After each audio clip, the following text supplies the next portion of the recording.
The Ransom of Red Chief by O. Henry. Part 1. It looked like a good thing, but wait till I tell you.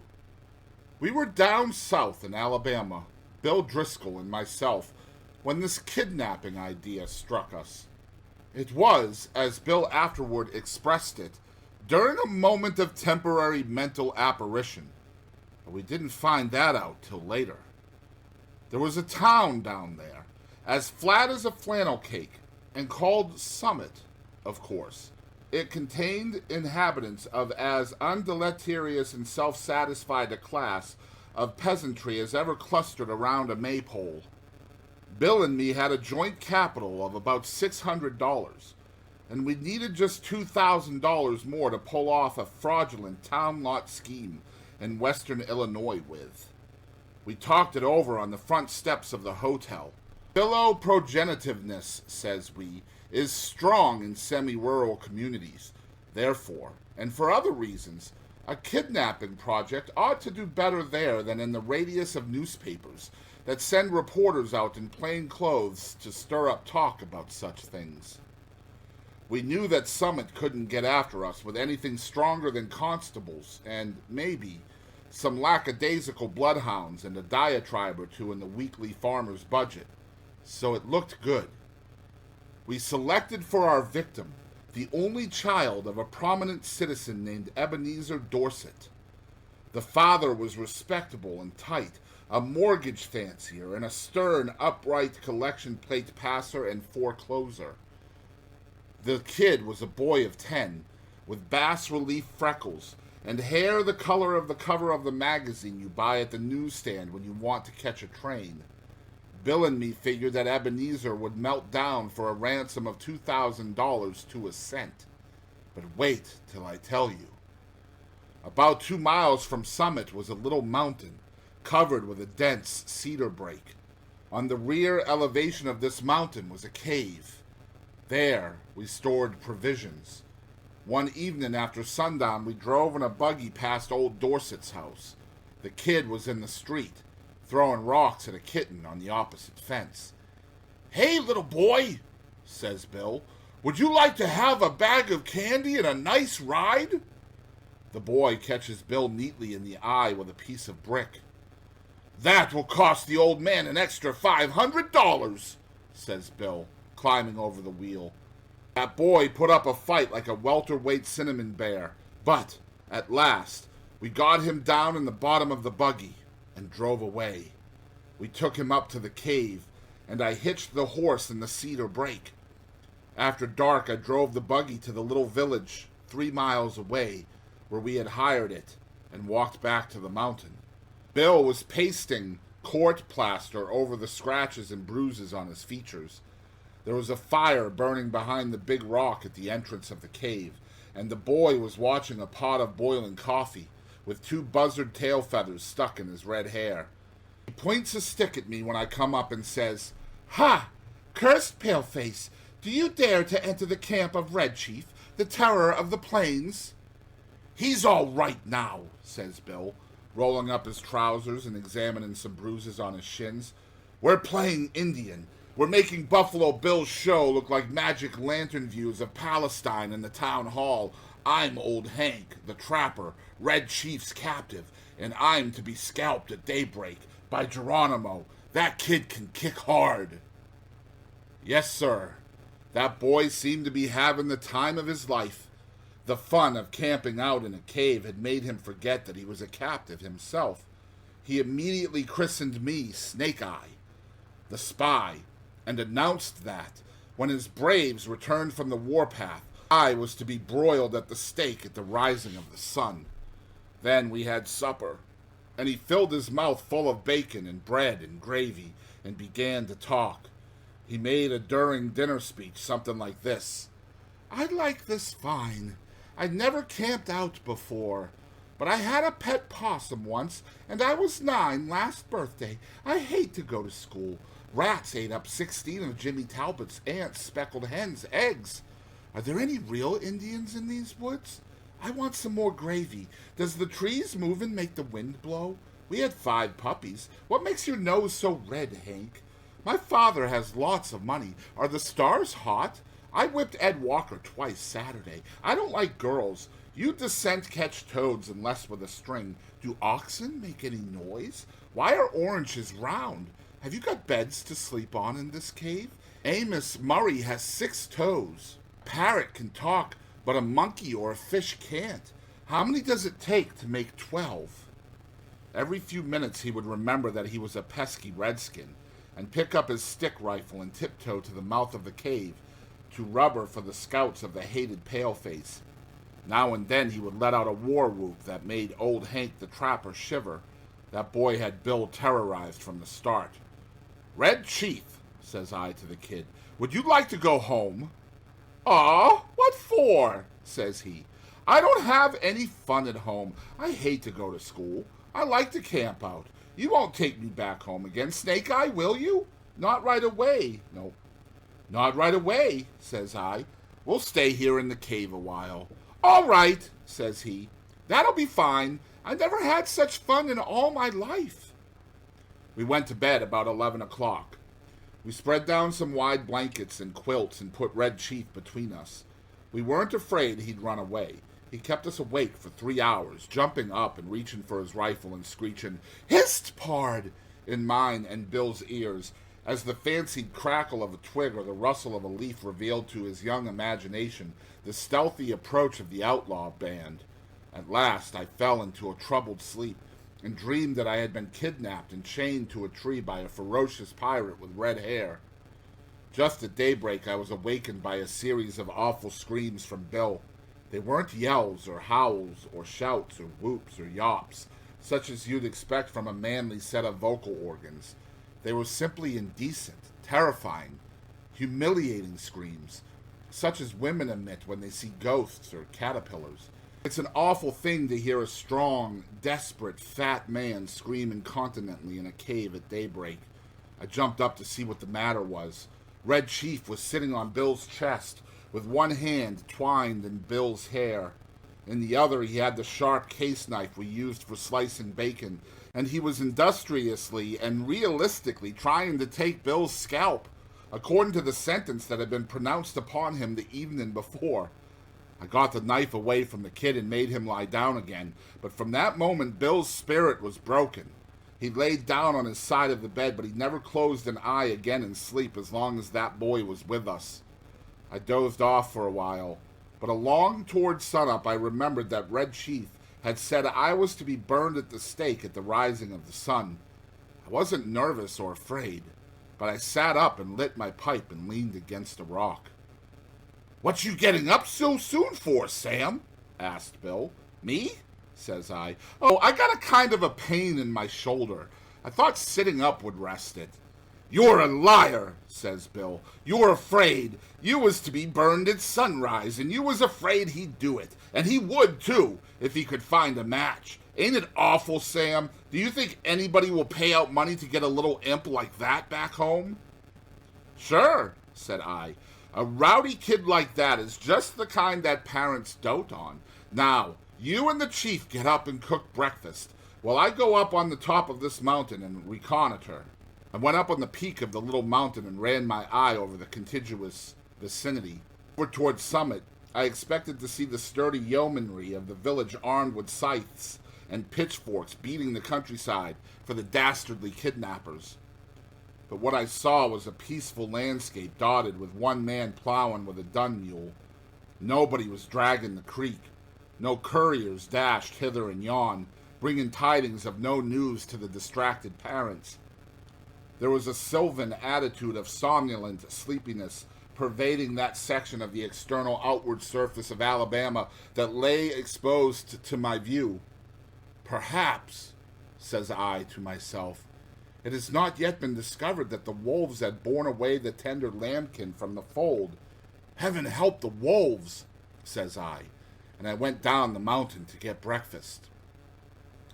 When I got to the cave, I found Bill backed up against the side of it, breathing hard, and the boy threatening to smash him with a rock half as big as a coconut. "He put the red-hot boiled potato down my back," explained Bill, "and then mashed it with his foot, and I boxed his ears. Have you got a gun about you, Sam? I took the rock away from the boy and kind of patched up the argument. I'll fix you, says the kid to Bill. No man ever yet struck the Red Chief but what he got paid for. You better beware. After breakfast, the kid takes a piece of leather with strings wrapped around it out of his pocket and goes outside the cave unwinding it. What's he up to now? Says Bill anxiously. You don't think he'll run away, do you, Sam? No fear of it, says I. He don't seem to be much of a homebody, but we've got to fix up some plan about the ransom. Don't seem to be much excitement around Summit on account of his disappearance, but maybe they haven't realized yet that he's gone. His folks may think he's spending the night with Aunt Jane or one of the neighbors. Anyhow, he'll be missed today. Tonight we must get a message to his father demanding the $2,000 for his return. Just then we heard a kind of war whoop, such as David might have admitted when he knocked out the champion Goliath. It was a sling that Red Chief had pulled out of his pocket, and he was whirling it around his head. I dodged, and heard a heavy thud and a kind of a sigh from Bill, like a horse gives out when you take his saddle off. A rock the size of an egg had caught Bill just behind his left ear. He loosened himself all over and fell in the fire across the frying pan of hot water for washing the dishes. I dragged him out and poured cold water on his head for half an hour. By and by, Bill sits up and feels behind his ear and says, Sam, do you know what my favorite biblical character is? Take it easy, says I. You'll come to your senses presently. King Herod, says he. You won't go away and leave me here alone, will you, Sam? I went out and caught that boy and shook him until his freckles rattled. If you don't behave, says I, I'll take you straight home. Now are you going to be good or not? I was only funnin', says he sullenly. I didn't mean to hurt old Hank, but what did he hit me for? I'll behave, Snake Eye, if you won't send me home, and if you'll let me play the Black Scout today. I don't know the game, says I. That's for you and Mr. Bill to decide. He's your playmate for the day. I'm going away for a while, on business. Now, you come in and make friends with him and say you are sorry for hurting on him, or home you go, at once. I made him and Bill shake hands, and then I took Bill aside and told him I was going to Poplar Cove, a little village 3 miles from the cave, and find out what I could about how the kidnapping had been regarded in Summit. Also, I thought it best to send a peremptory letter to Old Man Dorset that day, demanding the ransom and dictating how it should be paid. You know, Sam, says Bill, I've stood by you without batting an eye in earthquakes, fire and flood, in poker games, dynamite outrages, police raids, train robberies and cyclones. I never lost my nerve yet till we kidnapped that 2-legged skyrocket of a kid. He's got me going. You won't leave me long with him, will you, Sam? I'll be back sometime this afternoon, says I. You must keep the boy amused and quiet till I return, and now we'll write the letter to old Dorset. Bill and I got paper and pencil and worked on the letter while Red Chief, with a blanket wrapped around him, strutted up and down, guarding the mouth of the cave. Bill begged me tearfully to make the ransom $1,500 instead of $2,000. I ain't attempting, says he, to decry the celebrated moral aspect of parental affection, but we're dealing with humans, and it ain't human for anybody to give up $2,000 for that 40-pound chunk of freckled wildcat. I'm willing to take a chance at $1,500. You can charge the difference up to me. So to relieve Bill, I acceded, and we collaborated a letter that ran this way. Ebenezer Dorset, Esquire, we have your boy concealed in a place far from Summit. It is useless for you or the most skillful detectives to attempt to find him. Absolutely. The only terms on which you can have him restored to you are these. We demand $1,500 in large bills for his return, the money to be left at midnight tonight at the same spot and in the same box as your reply as hereinafter described. If you agree to these terms, send your answer in writing by a solitary messenger tonight at 8:30. After crossing Owl Creek, on the road to Poplar Cove, there are 3 large trees about 100 yards apart, close to the fence of the wheat field on the right-hand side. At the bottom of the fence post, opposite the third tree, will be found a small pasteboard box. The messenger will replace the answer in this box and return immediately to Summit. If you attempt any treachery or fail to comply with our demand as stated, you will never see your boy again. If you pay the money as demanded, he will be returned to you safe and well within 3 hours.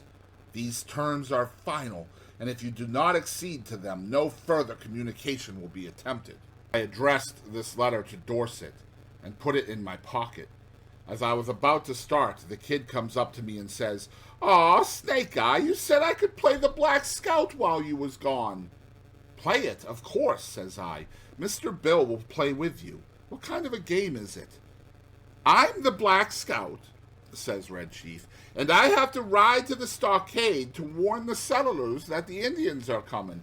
I'm tired of playing Indian myself. I want to be the Black Scout." "All right," says I. "Sounds harmless to me. I guess Mr. Bill will help you foil the pesky savages." "What am I to do?" asks Bill, looking at the kid suspiciously. "You are the hoss," says Black Scout. "Get down on your hands and knees. How can I ride to the stockade without a hoss?" "You'd better keep him interested," said I, "till we get the scheme going. Loosen up." Bill gets down on his all fours, and a look comes in his eye like a rabbit's when you catch it in a trap. "How far is it to the stockade, kid?" he asks in a husky manner of voice. 90 miles, says the Black Scout, "and you have to hump yourself to get there on time. Whoa, now!" The Black Scout jumps on Bill's back and digs his heel in his side. "For heaven's sake," says Bill, "hurry back, Sam, as soon as you can. I wish we hadn't made the ransom more than 1,000. Say, you quit kicking me or I'll get up and warm you good." I walked over to Poplar Cove and sat around the post office and store, talking with the chaw bacons that came into trade. One whiskerando says that he hears Summit is all upset on account of Elder Ebenezer Dorset's boy having been lost or stolen. That was all I wanted to know. I bought some smoking tobacco, referred casually to the price of black-eyed peas, posted my letter surreptitiously, and came away. The postmaster said the mail carrier would come by in an hour to take the mail on to Summit. When I got back to the cave, Bill and the boy were not to be found. I explored the vicinity of the cave and risked a yodel or two, but there was no response. So I lighted my pipe and sat down on a mossy bank to wait developments. In about half an hour I heard the bushes rustle, and Bill wobbled out into the little glade in front of the cave.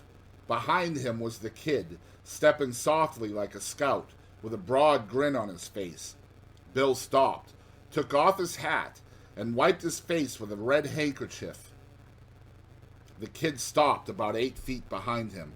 "Sam," says Bill, "I suppose you'll think I'm a renegade, but I couldn't help it. I'm a grown person with masculine proclivities and habits of self-defense, but there is a time when all systems of egotism and predominance fail. The boy is gone. I have sent him home. All is off. There was martyrs in old times," goes on Bill, "that suffered death rather than give up the particular graft they enjoyed. None of them was ever subjugated to such supernatural tortures as I have been. I tried to be faithful to our articles of depredation, but there came a limit." "What's the trouble, Bill?" I asked him. "I was rode," says Bill, "the 90 miles to the stockade, not barring an inch. Then, when the settlers was rescued, I was given oats. Sand ain't a palatable substitute. And then, for an hour, I had to try to explain to him why there was nothing in holes, how a road can run both ways, and what makes the grass green. I tell you, Sam, a human can only stand so much. I takes him by the neck of his clothes and drags him down the mountain. On the way, he kicks my legs black and blue from my knees down, and I've got to have 2 or 3 bites on my thumb and hand cauterized. But he's gone," continues Bill, "gone home. I showed him the road to Summit and kicked him about 8 feet nearer there at one kick. I'm sorry we lose the ransom, but it was either that or Bill Driscoll to the madhouse." Bill is puffing and blowing. There is a look of ineffable peace and growing content on his rose-pink features. "Bill," says I, "there isn't any heart disease in your family, is there?" "No," says Bill. "Nothing chronic except malaria and accidents. Why?" "Then you might turn around," says I, "and have a look behind you." Bill turns and sees the boy, and loses his complexion and sits down plump on the ground and begins to pluck aimlessly at grass and little sticks. For an hour I was afraid of his mind, and then I told him that my scheme was to put the whole job through immediately, and that we would get the ransom and be off with it by midnight if old Dorset fell in with our proposition. So Bill braced up enough to give the kid a weak sort of a smile and a promise to play the Russian in a Japanese war with him as soon as he felt a little better. I had a scheme for collecting that ransom without danger or being caught by counterplots that ought to commend itself to professional kidnappers. The tree under which the answer was to be left and the money later on was close to the road fence with big bare fields on all sides. If a gang of constables should be watching for anyone to come for the note, they could see him a long way off crossing the fields or in the road, but no siree. At 8:30 I was up in that tree as well hidden as a tree toad, waiting for the messenger to arrive. Exactly on time, a half-grown boy rides up the road on a bicycle, locates the pasteboard box at the foot of the fence post, slips a folded piece of paper into it, and pedals away again back toward Summit. I waited an hour, and then concluded the thing was square. I slid down the tree, got the note, slipped along the fence till I struck the woods, and was back at the cave in another half an hour. I opened the note, got near the lantern, and read it to Bill. It was written with a pen in a crabbed hand, and the sum and substance of it was this: 2 desperate men. Gentlemen, I received your letter today by post in regard to the ransom you asked for the return of my son. I think you are a little high in your demands, and I hereby make you a counter proposition, which I am inclined to believe you will accept. You bring Johnny home and pay me $250 in cash, and I agree to take him off of your hands. You had better come at night. Neighbors believe he is lost, and I couldn't be responsible for what they would do to anybody they saw bringing him back. Very respectfully, Ebenezer Dorset. Great pirates of Penzance, says I, of all the impudent. But I glanced at Bill and hesitated. He had the most appealing look in his eyes I ever saw on the face of a dumb or a talking brute. Sam, says he, what's $250 after all? We've got the money. One more night of this kid will send me to a bed in Bedlam. Besides, being a thorough gentleman, I think Mr. Dorset is a spendthrift for making us such a liberal offer. You ain't going to let the chance go, are you? Tell you the truth, Bill, says I. This little he-you lamb has somewhat got on my nerves, too. We'll take him home, pay the ransom, and make our getaway. We took him home that night. We got him to go by telling him that his father had bought a silver-mounted rifle and a pair of moccasins for him, and we were going to hunt bears the next day. It was just 12 o'clock when we knocked at Ebenezer's front door. Just at the moment when I should have been abstracting the $1,500 from the box under the tree, according to the original proposition, Bill was counting out $250 into Dorset's hand. When the kid found out we were going to leave him at home, he started up a howl like a calliope and fastened himself as tight as a leech to Bill's leg. His father peeled him away gradually, like a porous plaster. How long can you hold him? Asks Bill. I'm not as strong as I used to be, says old Dorset, but I think I can promise you 10 minutes. Enough, says Bill. In 10 minutes I shall cross the central, southern, and middle western states and be legging it trippingly for the Canadian border. And, as dark as it was, and as fat as Bill was, and as good a runner as I am, he was a good mile and a half out of Summit before I could catch up with him.